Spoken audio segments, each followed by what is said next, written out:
Et nous continuons avec le même sujet sur lequel nous sommes en train de travailler depuis quelque temps, le prix pour gagner.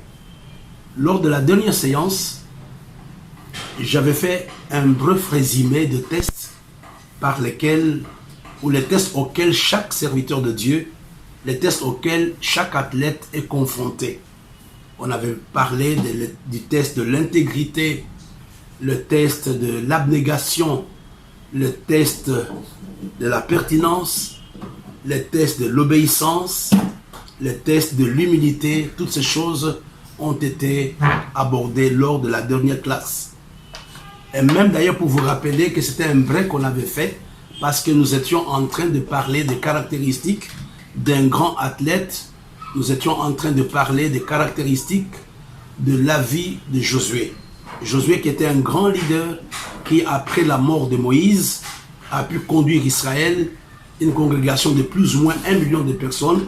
C'est grâce à son leadership que Josué va introduire Israël dans son héritage.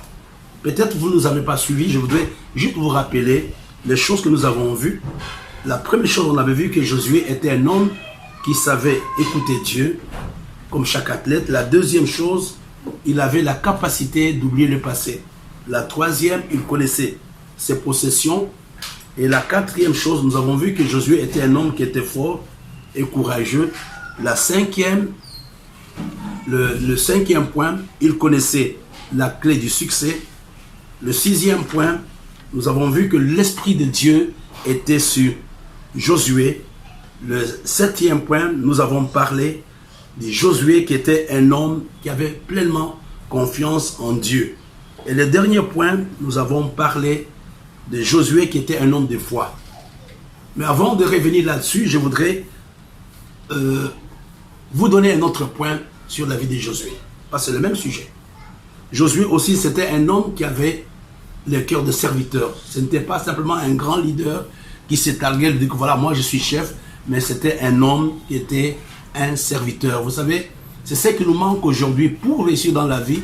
Surtout nous qui sommes des athlètes, nous devons avoir l'esprit du serviteur. Revenons au 9e point. Josué était un homme de foi. Ça c'est très important. Josué était un homme de foi. Ce matin, par la grâce de Dieu, je vous donnerai les 7 signes d'une foi vivante. C'est vrai, aujourd'hui, chez chacun qui parle, je suis un homme de foi, une femme de foi. C'est quoi avoir la foi vivante? N'oublions pas, il y a un texte dans les livre des Hébreux. Sans la foi, nul n'est agréable à Dieu. Sans la foi, nul n'est agréable à Dieu. Il y a aussi un autre verset qui nous dit que la foi vient de ce qu'on entend, et ce qu'on entend vient de la parole de Dieu. Mais ce matin, je voudrais vous parler de 7 signes d'une foi vivante. Et les 7 signes doivent être dans votre foi ou dans votre vie pour voir si vous avez vraiment la foi. Il y a des gens qui pensent qu'ils ont la foi, mais peut-être c'est tout autre chose. Et les 7 signes dont je vais parler nous aident à vraiment recadrer ou à nous examiner pour voir si nous sommes réellement dans la foi. Nous sommes en train de parler des caractéristiques de la vie de Josué et nous sommes en train de parler du 9e point. Josué était un homme de foi. La foi vivante, le premier point que j'aimerais que nous puissions retenir, la foi vivante est fondée sur la parole de Dieu. Et vous comprenez, votre foi n'est pas réelle si elle n'a pas comme sous-bassement la parole de Dieu. Les choses dans lesquelles vous croyez, qui ne sont pas expliquées par la parole de Dieu, on ne peut pas parler de la foi. Parce que la foi vient de la parole de Dieu. Là, c'est la première chose. La foi vient de la parole de Dieu. Elle a comme sous-bassement la parole de Dieu. Et la deuxième chose que j'aimerais que nous retenions ce matin, la foi vivante est active. Il y a un texte que j'aimerais vous montrer dans le livre de Jacques au chapitre 2. Jacques chapitre 2, verset 14 jusqu'au verset 17. La Bible nous dit, « Mes frères, que sert-il à quelqu'un de dire qu'il a la foi s'il n'a pas les œuvres? La foi peut-elle sauver? Si un frère ou une sœur sont nus et manquent de la nourriture de chaque jour, et quelqu'un d'entre vous leur dise, allez en paix, chauffez-vous et vous rassasiez, et que vous ne leur donnez pas ce qui est nécessaire au corps, à quoi cela sert-il? Le verset 17, il en est ainsi de la foi, si elle n'a pas les œuvres. Si elle n'a pas les œuvres, elle est morte en elle-même. Et vous comprenez que la foi vivante est une foi qui produit quelque chose. Elle a les œuvres. La foi nous pousse à l'action. Tu ne peux pas être un homme de foi et être inactif. Tu ne peux pas être un homme de foi et être oisif dans le milieu dans lequel tu te trouves. C'est ça le problème que nous avons. Nous avons, entre guillemets, les serviteurs de Dieu qui ont la foi, les anciens qui ont la foi, mais nous ne voyons pas le fruit de leur foi. Nous ne voyons pas les œuvres. La foi vivante, elle est active. La foi vivante, elle est active. J'aimerais que nous puissions regarder un autre texte dans le livre de Hébreux au chapitre 11. Il y a un autre texte qui est très important. Hébreux chapitre 11, on parle de héros de la foi. Hébreux chapitre 11, quand nous regardons tous les héros de la foi, on commence, je prends l'exemple, le verset 4, c'est pas la foi qu'Abel offrit à Dieu. Abel avait fait quelque chose. C'est pas la foi qu'Enoch fut enlevé pour qu'il ne vit plus la mort. Parce qu'il avait reçu le témoignage qu'il était agréable à Dieu. Quand vous lisez tous les chapitres, à partir de Hébreux chapitre 11, on peut aller, nous regardons le verset 20. C'est pas la foi Isaac béni, c'est pas la foi que Jacob mourut béni, c'est pas la foi que Moïse fut caché. La véritable foi a une action. La foi vivante a une action. Elle a les œuvres. J'aimerais que tu me montres ce matin les choses que tu as produites grâce à ta foi. Souvent dans l'église, quand j'enseigne par rapport à la foi, je dis ceci. Il y a ce qu'on appelle la foi d'adoration et la foi de service. La foi d'adoration, c'est venir à l'église, alléluia, amen, etc. Mais la foi de service me pousse à poser un acte, me pousse à faire quelque chose. Je fais quelque chose à cause de la foi. Vous comprenez que le deuxième caractéristique de la foi vivante, elle est active. Et la foi vivante est active. Elle produit quelque chose, elle fait quelque chose. Et la troisième chose que j'aimerais que nous puissions comprendre, malheureusement nous nous trompons, la foi vivante se propage. La foi vivante se contamine. La foi vivante, on la communique aux autres. Un homme de foi est un homme qui influence les gens qui sont autour de lui. Si tu es chrétien dans un milieu où tu n'arrives pas à avoir un impact sur les gens qui sont autour de toi, pose-toi la question si ta foi est réellement vivante. Pose-toi la question si ta foi est réellement vivante. La foi vivante se communique. À cause de ce que tu es, les gens qui sont autour de toi vont aimer Dieu. À cause de ce que tu es, les gens qui sont autour de toi vont se réajuster. On parle d'un homme de Dieu. J'ai oublié son nom, c'était au 19e siècle. À cause de sa foi, quand les gens le regardaient, les gens étaient obligés de changer de vie. Et tu dois prier ce matin. La foi n'est pas quelque chose. La Bible dit que nous sommes une ville qui est bâtie sur la montagne. Tu n'as pas besoin de dire aux gens, j'ai la foi. Mais par ce que toi tu fais, les gens doivent changer. La foi vivante se communique. Nous voyons le cas de Josué. À cause de sa foi, il a pu entraîner les gens à lui faire confiance et à conquérir Jéricho. Josué et Caleb.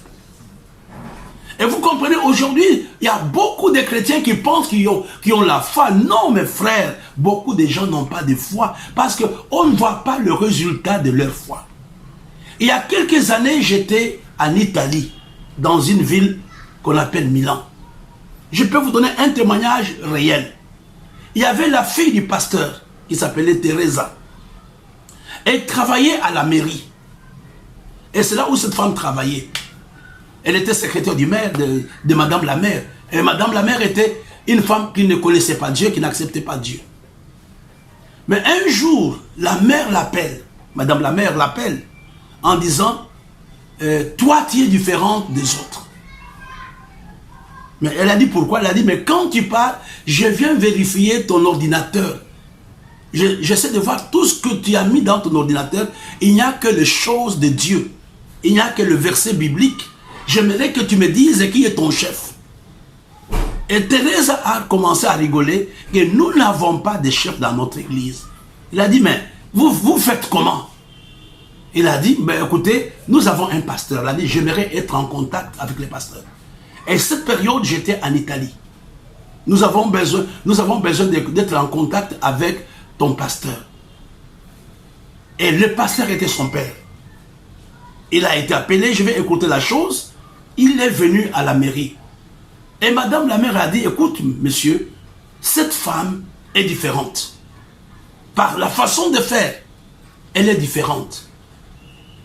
Où est-ce que vous priez? Elle a dit, nous n'avons pas de salle, on prie dans une salle de classe. Et Madame la mère a dit, je vous propose un terrain, la mairie vous donne un terrain. Et beaucoup de temps après, cette femme s'est convertie. Et vous comprenez que la foi véritable, elle est contagieuse.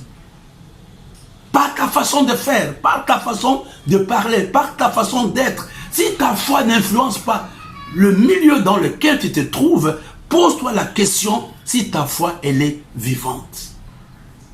Pose-toi cette question. Pose-toi ta question si ta foi est normale. Le quatrième point, la foi vivante transforme l'homme. La foi vivante transforme l'homme de son intérieur. Notre être intérieur, parce que nous acceptons le Seigneur, parce que nous avons foi en lui, notre homme intérieur change. Tu comprends, mon frère et ma soeur?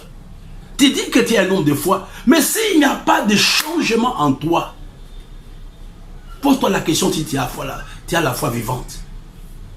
La Bible nous dit que si quelqu'un est en Christ, il devient une autre création. Je vous montrerai un exemple type dans le livre de Rois. Voilà. Il s'agit d'un homme ici qui s'appelait Naaman. Naaman ne connaissait pas Dieu. Naaman était lépreux. Je vous épargne l'histoire. Naaman ne connaissait pas Dieu, il était lépreux. Et il est parti. Il a été recommandé, il est parti voir le prophète Élisée. Et par la grâce de Dieu, Naaman va être guéri. La lèpre va être enlevée dans la vie de Naaman. Mais quel était le plus grand miracle de Naaman? C'est ça mon problème. Écoute-moi bien. Quand nous lisons dans le livre de 2 Rois chapitre 5, à partir du verset 15, la Bible nous dit, Naaman retournant vers l'homme de Dieu avec toute sa suite, lorsqu'il fut arrivé, il se présenta devant lui et dit, je reconnais qu'il n'y a point de Dieu sur toute la terre si ce n'est en Israël. Et maintenant, accepte, je t'ai pris un présent de la part de ton serviteur. On va continuer. Alors regardons le verset 17. Alors Naaman dit, puisque tu refuses, permets que l'on donne de la terre à ton serviteur, une charge de 2 mulets, etc. Car ton serviteur ne veut plus offrir à d'autres dieux ni holocauste, ni sacrifice, il n'en offrira qu'à l'Éternel. Regardez cet homme qui ne connaissait pas Dieu, cet homme qui était syrien, cet homme qui était idolâtre, le jour qu'il rencontre Dieu, après le miracle, quand il a été guéri, nous voyons c'est lui-même qui dit, il n'y a pas un autre Dieu que le Dieu d'Israël. Et puis il dit qu'à partir de maintenant, moi je ne veux plus être idolâtre. Je veux seulement offrir les sacrifices au Dieu d'Israël. Et vous comprenez que la véritable foi amène le changement. La véritable foi amène la transformation de l'homme. Si ta foi à toi ne t'a jamais changé, si tu es la même personne hier comme aujourd'hui, Pose-toi la question si tu as une foi vivante. Nous voyons Naaman qui est venu voir Ésaïe comme étant un idolâtre, comme étant un homme qui n'avait pas la crainte de Dieu. Mais après sa rencontre avec Dieu, parce que Naaman avait posé un acte de foi, Naaman était un homme de foi. C'est la Bible qui le dit que par la foi Naaman fut guéri. Naaman était un homme de foi. Et la foi de Naaman était une foi vivante. Et nous voyons la transformation de cet homme. Et tu comprends ce matin que si tu prétends être un homme de foi, mais il n'y a pas de changement au niveau de ton caractère, au niveau de tes sentiments, au niveau de tes attitudes, pose-toi la question si ta foi réellement est une foi vivante. Et je peux vous donner la référence de Corinthiens chapitre 5, verset 17. Regardons un autre texte. Dans le livre de Actes chapitre 14. J'aimerais que nous puissions comprendre, nous sommes en train de parler des caractéristiques de la foi vivante. Actes chapitre 14. Il nous dit, on peut commencer à partir du verset 21. Actes 14, à partir du verset 21. Quand ils eurent évangélisé cette ville et fait un certain nombre de disciples, ils retournèrent à Lystre, à Icône et à Antioche. Le verset 22 nous dit, fortifiant l'esprit des disciples, les exhortant à persévérer dans la foi, en disant, c'est par beaucoup de tribulations qu'il nous faut entrer dans le royaume de Dieu. Un autre élément qui caractérise une foi active, c'est la persévérance. La véritable foi te met dans une position où tu deviens persévérant. Les hommes de foi persévèrent. Et si tu n'es pas un homme de foi, le premier obstacle va t'amener à te décourager. Et le sixième point, la foi active est une foi qui ne regarde pas, qui ne tient pas compte des circonstances, comme ce fut le cas de Josué. Il n'a pas regardé à la physionomie des géants qui étaient là.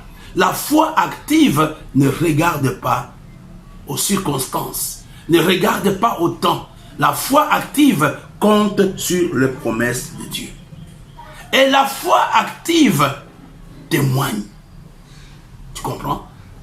Donc j'ai parlé de Josué qui était un homme de foi. Je voulais enrichir, n'est-ce pas, cette pensée avec les 7 caractéristiques de la foi vivante. La foi vivante est fondée sur la parole de Dieu. La foi vivante, elle est active. Elle a deux. La foi vivante, elle est conquérante, elle se contamine, elle se propage. La foi vivante amène la transformation de notre homme intérieur. La foi vivante, elle est persévérante. La foi vivante ne tient pas compte des circonstances environnantes. La foi vivante témoigne. Voilà le 9e point qui a caractérisé la vie de Josué. Nous voulons faire un break. Nous allons continuer avec cet enseignement le samedi. Aujourd'hui, je suis en train de parler des caractéristiques de la vie de Josué. Et samedi, je vais continuer avec le même message. Nous bénissons Dieu pour la fin de cette session qui va continuer le samedi. N'oublions pas, vendredi, demain, nous avons un grand rendez-vous, la dévotion matinale. Nous bénissons Dieu pour toutes les personnes qui nous ont suivis. Et samedi, nous allons avoir la classe à partir de 9h comme aujourd'hui.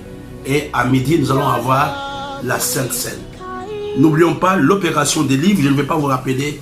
Tous ceux-là qui veulent contribuer à ces livres, vous avez toutes les indications en dessous de votre écran. Et nous avons pu avoir une réunion de concertation avec les autorités académiques qui gèrent la Star University, qui gèrent la FTS et qui gèrent l'école Tyrannus. Nous nous sommes dit que nous allons laisser le temps aux étudiants et aux professeurs de tout apprêter. C'est ainsi que la rentrée académique qui était prévue dans 2 semaines, qui était prévue le 15 octobre, nous allons retarder cela pour le mois de novembre. Le temps que nous puissions vous donner les différents modules et toutes les formalités de paiement et comment vous allez suivre les cours en ligne. Nous voulons nous excuser. Nous avons eu une grande réunion le week-end, mais je voudrais vous rassurer qu'au mois de novembre, la Star University va reprendre, la FTS va reprendre, l'école théologique va reprendre. Jesus, you love me too much, oh, too much, oh, too much, oh, excess love, oh.